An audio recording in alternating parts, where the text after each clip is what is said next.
You see the league. Obviously, what's great about the draft, there's so much time to assess which teams need quarterback, which teams need wide receivers, which team needs defense. Clearly, the Lions are on the side of leaning a little bit more toward needing defensive players, but still having some room to add offensive linemen for depth and to replace some of the aging vets.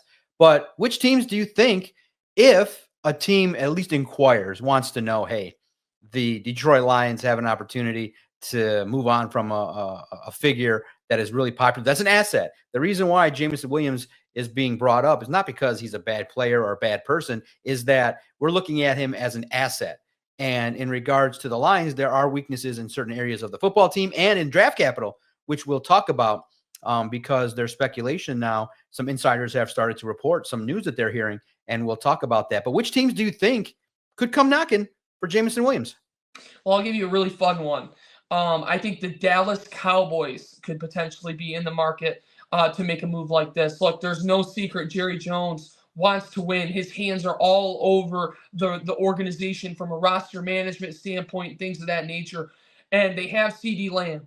But aside from CD Lamb, they don't have that bona fide number 2 target. So why not, if you're Jerry Jones, why not try to go make a play for Jameson Williams? I'm not saying the Lions would do it, but I think that is a team that could be kind of in that market, so to speak.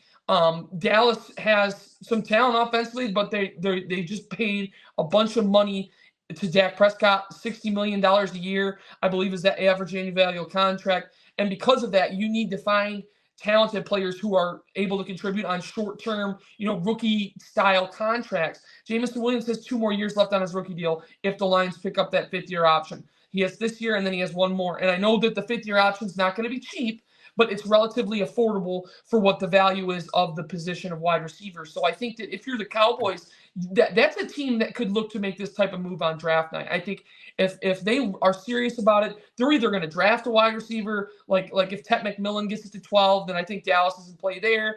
Matthew Golden is another name that we've seen sprinkled throughout the mock drafts at 12. But why not go get a guy who did it, got 1,000 yards last year, and is a threat to score every time he touches the ball? If I'm the Lions, I'm not giving up Jameson Williams this year. But I'm just saying that a team like Dallas could be somebody potentially interested. Oh, Jerry Jones making a splash.